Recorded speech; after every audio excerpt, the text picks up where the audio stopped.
really soon. Hey, don't. Ah, well, yeah. I only live 10 minutes away. Mate, I announced that I would be releasing an album in like 3 weeks, and it's not even written yet.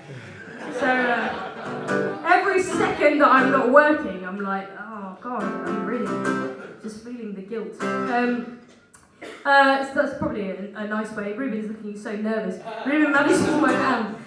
That's probably a good way to segue into the fact that if you would like tickets to my album launch, it will be an album launch. There'll be an album. It might only be 4 songs long. No, there'll be an album, and there's an album launch, and the support act is our most favourite Timothy.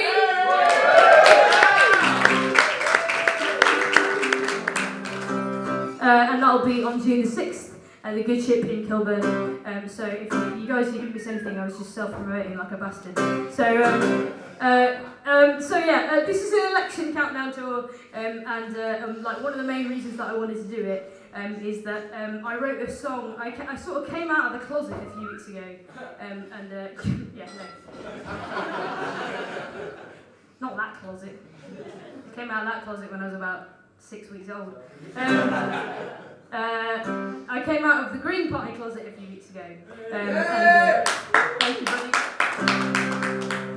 And I will be voting Green. I mean, I live in a spectacularly safe Labour seat, which is managed by, held by an appalling Labour politician who's really, really shit. So I don't feel any conflict whatsoever about voting Green. However, I understand that a lot of people kind of find this to be quite a contentious subject or quite a contentious position, and I totally do understand that.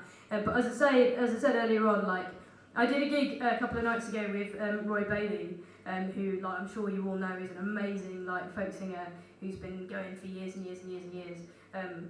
And he sang a song called "The Old Man's Tale," and the last line of that song is, "I don't know how to change things, but by Christ we've got to try." And for me, that kind of sums up the whole thing. Like, you know, I look at the conversation of politics for my lifetime, for the last sort of almost 3 decades that I've been alive, and in my lifetime I've seen the politics of this country move further and further and further to the right? Okay, when New Labour were in, like obviously the progression of things moving to the right, it was a little bit slower, but it was still going to the right. And as I said, we've been sold out on all of these different things, and I think that, like, I know that the Green Party aren't going to win this election, and I know that they're not going to win the next election, but like, when Labour started losing votes to UKIP, they started doing things like bringing out mugs that said, "We're going to control immigration," right? So my hope is that if enough of us leave Labour for further left-wing ideas, then they'll realise that what they're supposed to be doing is like providing an ideological alternative to this bunch of bastards we got in right now.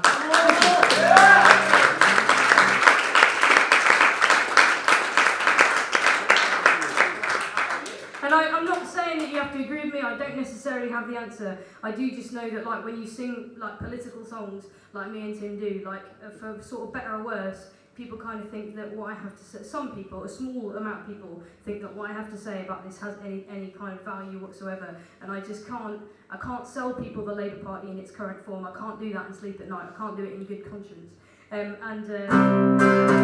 in my view, I don't think that anybody, in the sense that I mean it, I don't think that anybody can win this election. I don't see that that is a viable option in any regard for anyone who really considers himself left-wing. But I do think that if we work really, really, really fucking hard, we might be able to win the next 50 or 60 years, and that's more important to me.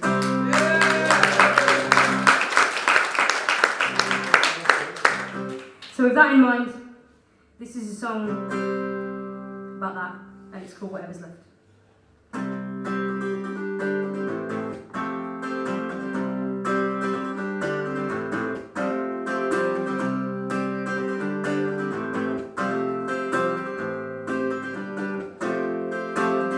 Like a bad dream when I'm walking back from the polling station, knowing that it's all downhill from here. It's like a bad dream when I see the mess that the bastards made of the NHS. It brings me close to tears, and we try to look on the bright side, but To our teachers and our parents, can't you hear us say, we know that Tony broke your heart, so why'd you let him stay? And now we're picking through the ruins of a better day, just looking for whatever's left, just looking for whatever's left.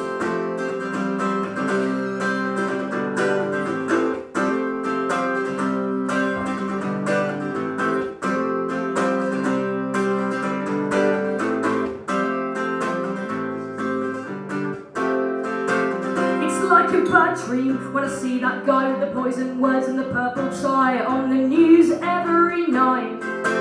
It's like a bad dream, no one my age can find no work for a living wage, but still the price is right, and we try to look on the bright side.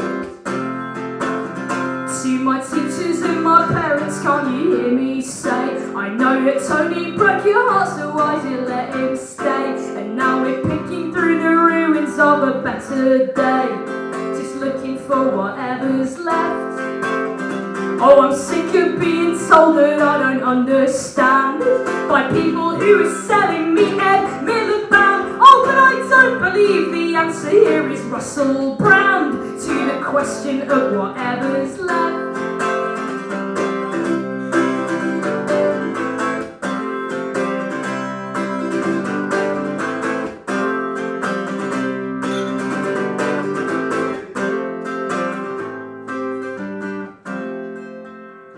To my teachers and my parents, can't you hear me say, I know that Tony broke your heart, so why'd you let him stay? And now we're picking through the ruins of a better day, just looking for whatever's left. So I'm going down the only hopeful road I've seen, trying to find something working in a broken machine. And if the only red politics I see are green, well then I'm looking for whatever's left. Oh yeah, well then I'm voting for whatever's left. Oh yeah.